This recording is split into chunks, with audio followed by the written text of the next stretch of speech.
CBN Madrugada. Apresentação: Alves de Melo.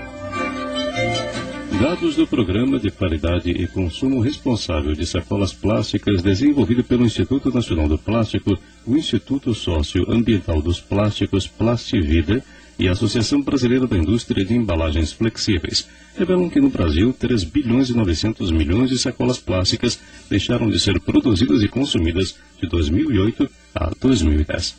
E este é um dos assuntos em destaque agora aqui na CBN. Eu converso com Miguel Baiense, diretor executivo do Instituto Socioambiental dos Plásticos, Plastivida. Miguel, muito obrigado por atender ao convite da CBN. Bom dia. Bom dia, Alves. Prazer falar com você e seus ouvintes. Igualmente. Bom, Miguel, qual é a redução prevista para esse ano, hein? Bom, em 2011 a gente espera atingir índices em torno de 750 milhões de sacolinhas plásticas a menos, consumidas a menos no varejo brasileiro. E aqui também um relatório da Agência do Meio Ambiente Britânica, divulgado no começo desse mês de março, revelando que o polietileno de alta densidade, que é utilizado nas sacolas, causa menos impacto ambiental do que as matérias-primas, as chamadas ecobags. Como é que você analisa isso, já que essas sacolas de plástico realmente são muito odiadas, digamos assim, pelos defensores do meio ambiente? Esse é um equívoco que os ambientalistas apregoam, porque de fato existe um consumo excessivo de sacolas plásticas. E que são descartadas no meio ambiente de forma inadequada também, não é? Exatamente. Então, eles terminam sendo levados a concluir erroneamente que, por esse excesso e esse descarte inadequado, as sacolas seriam extremamente prejudiciais ao meio ambiente. Entretanto, estudos mostram que existem diversos tipos de sacolas retornáveis, feitas com diversos tipos de materiais, e para muitos deles, o consumo de matérias-primas, as emissões de CO2 para se produzir esse tipo de sacola, por exemplo, de algodão, são muito mais danosas ao meio ambiente do que se fabricar uma sacola com polietileno. Então, esse princípio é interessante porque nos fez, enquanto indústria, observarmos um outro lado. As sacolas que estão no meio ambiente, elas são descartadas pela sociedade de forma equivocada. Então, nos cabe orientá-los e ensiná-los a não proceder dessa forma. E também cabe ao setor industrial passar a produzir a sacola dentro de um selo de qualidade que mostre um produto interessante para o seu reuso pela população, como, por exemplo, para embalar o lixo doméstico na pia da cozinha, no vasinho do banheiro e assim por diante. Então a gente lançou há alguns anos, em 2008 mais precisamente, o Programa de Qualidade e Consumo Responsável das Sacolas Plásticas, que atingiu esses números que você bem colocou no início da entrevista. Entre 2008 e 2010 nós reduzimos 3,9 bilhões de sacolas plásticas e para 2011 a meta é atingir 750 milhões.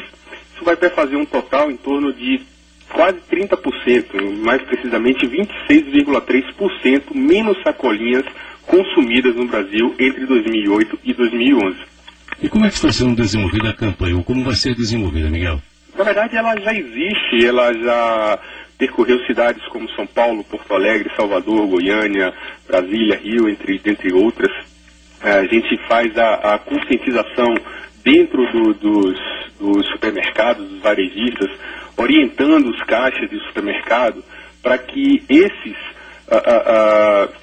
orientem os consumidores a utilizarem menos sacolas. Por quê?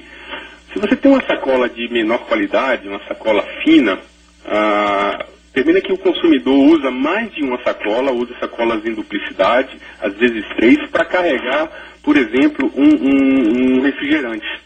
Enquanto naturalmente, com a sacola de qualidade, bastaria uma sacolinha para que você pudesse carregar até 3 ou 4 refrigerantes, porque ela deve suportar entre 5 e 7 quilos, a depender do tipo da sacola.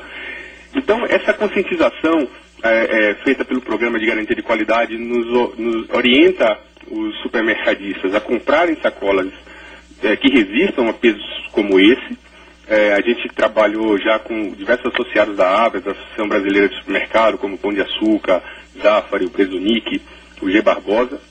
E além disso, nós lançamos também, no ano passado, a Escola de Consumo Responsável, que é um programa, é um projeto itinerante que também já rodamos por diversas capitais brasileiras, levando aos empacotadores de supermercados, aos gerentes de lojas, etc., os conceitos do uso responsável e descarte adequado desse tipo de produto. Estou conversando aqui na CBN com Miguel Baiense, diretor executivo do Instituto Socioambiental dos Plásticos, Plastivida. Bom, Miguel, essas sacolas, como a gente já citou aqui, são produzidas com polietileno, que é um derivado de petróleo. No entanto, a indústria no Brasil, a indústria alcoolquímica, também vem se desenvolvendo bastante, especialmente aí no interior de São Paulo, e que haja novidade de desenvolvimento em materiais que possam, por exemplo, substituir o polietileno com a mesma vantagem, até com vantagens superiores em termos de resistência, mas que também facilite o descarte e também não acabe provocando tantos problemas como vem acontecendo no Brasil pelos fatores que nós já citamos aqui. Se a gente pegar esse estudo que foi citado nos Estados Unidos, desculpa, na Inglaterra, no Reino Unido, a gente vai observar que o uso do polietileno, mesmo tendo ele o petróleo como fonte de recurso, de matéria-prima, é muito menos impactante ao meio ambiente do que, por exemplo, o uso de algodão ou de outros materiais. Por exemplo, se emite menos CO2 na fabricação de uma sacola de polietileno, por exemplo. E o CO2 que é um grande problema do efeito estufa. Então, antes da gente pensar em substituição ao polietileno, já que esse estudo comprova que é um produto de alta qualidade do ponto de vista ambiental, a gente pode pensar e se desenvolver tecnologicamente para substituir, por exemplo, a matéria-prima a partir do petróleo. E hoje no Brasil já existem empresas que fabricam polietileno a partir da cana-de-açúcar, um recurso renovável na natureza. Então isso termina elevando ainda mais o patamar de segurança ambiental, digamos assim, do polietileno para a produção, seja de sacolinhas, seja de peças para automóveis ou outro tipo de material onde o polietileno é utilizado. Na Europa, mais especificamente em Portugal, Miguel, os supermercados desenvolvem uma campanha também interessante. Incentivam as pessoas a reutilizarem a sacola plástica e, no caso de você necessitar realmente dessa sacola novamente, vai pagar €1. Como é que você vê isso, hein? A gente pensa da seguinte forma. Há 2 anos aproximadamente, nós realizamos uma pesquisa juntamente com o IBOP. A gente constatou nessa pesquisa que praticamente 100% das donas de casa reutilizam as sacolinhas de supermercado tradicionais que nós temos no país.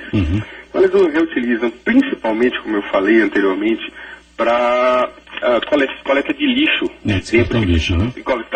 Que é até um problema, é uma solução muito interessante para um problema que é o descarte de lixo. O problema é que muitas vezes não há coleta de lixo adequada no Brasil e as sacolas acabam indo parar nos córregos e rios, né? Esse é um problema toda essa questão em volta, nós entendemos que é um problema tripartite, em que não só a indústria deve fazer o seu papel como estamos fazendo através desse programa, mas o poder público também,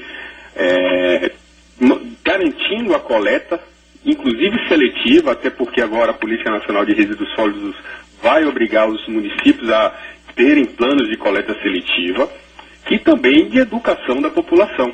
Então tudo isso passa, na hora que esses 3 ponteiros estiverem alinhados, bem acertados, a gente vai ter fatalmente a solução para essa questão que hoje atormenta os ambientalistas. Mas voltando à pesquisa, Miguel, você disse que no levantamento mostra que 100% das donas de casa reutilizam, né, a sacola. Exatamente. E outros números interessantes dessa pesquisa, por exemplo, 71% das donas de casas acreditam que as sacolas plásticas tradicionais são a melhor forma de se transportar o que se compra em feiras e supermercados para sua residência. 75% delas são a favor do seu fornecimento pelo varejo. Então, quando a gente pensa no que acontece em Portugal, nós acreditamos que o consumidor, evidentemente, tem o direito de escolher que tipo transporte para o produto comprado no supermercado, ele vai utilizar. O que nós somos contra é a imposição desse ou daquele tipo de sacola, seja ela ecobag, seja ela de algodão, seja ela de polietileno, seja ela biodegradável, seja qual for o tipo. E porque na minha decisão, enquanto consumidor, de escolher um tipo A, B ou C, está implícito o meu desejo de pagar ou não por isso. Mas na medida que essa cobrança vem por imposição de lei, a gente discorda. Porque isso é penalizar um consumidor que, na verdade, além do uso primário da embalagem, que é o transporte do alimento para casa, por exemplo, também reutiliza o material. Agora, se a sacola de fato está, vamos dizer, voando e caindo em rios, entupindo córregos, etc., é um problema de educação desse mesmo consumidor, é um trabalho que deve ser feito em conjunto com o poder público, aliado à indústria, para que se reduza esse tipo de problema. Eu estou conversando aqui na CBN com Miguel Baiense, diretor executivo do Instituto Socioambiental dos Plásticos, Plastivida. Bom, Miguel, vamos falar agora sobre outros resíduos plásticos, outras embalagens.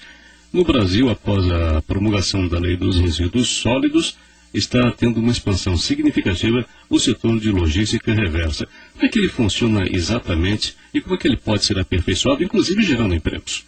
Bem, a gente precisa lembrar que vamos analisar comparativamente a situação brasileira, que a política nacional que tramita ou tramitou por mais de 20 anos na federação. Vamos comparar ela com a realidade, por exemplo, da União Europeia, que é muito mais avançado nesse aspecto do que nós. Na Europa, a coleta, a reciclagem, ela está muito fortemente ligada à questão de leis que obrigam a consumidores, poder público, indústria, a estabelecer políticas de gestão de resíduos, baseados seja em logística reversa ou outras alternativas.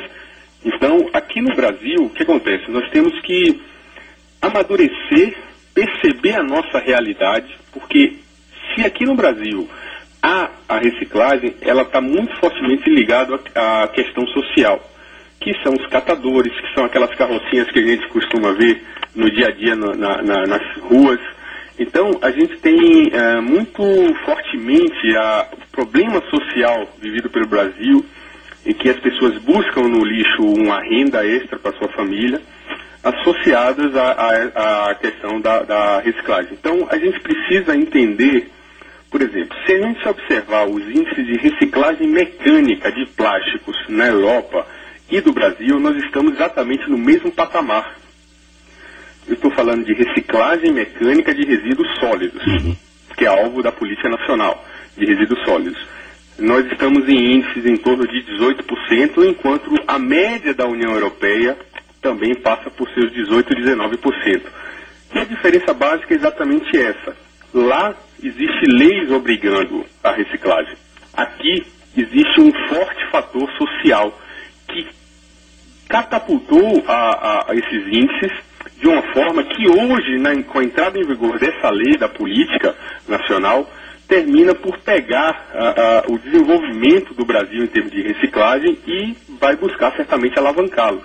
Só que é um entendimento claro, deve haver um entendimento claro de que o modelo europeu nem sempre se adequa à necessidade brasileira. São duas culturas diferentes também. São culturas diferentes, são razões diferentes, os motivos que levaram eles a terem esses índices são outros que não os nossos, embora nós tenhamos exatamente os mesmos índices. E exatamente o mesmo objetivo, preservar o meio ambiente. Exatamente, exatamente. A questão, Alves, como eu estava dizendo, ela passa muito mais para a gente conseguir estabelecer um modo de operação que envolva a indústria, que envolva a educação da sociedade e que envolva o poder público.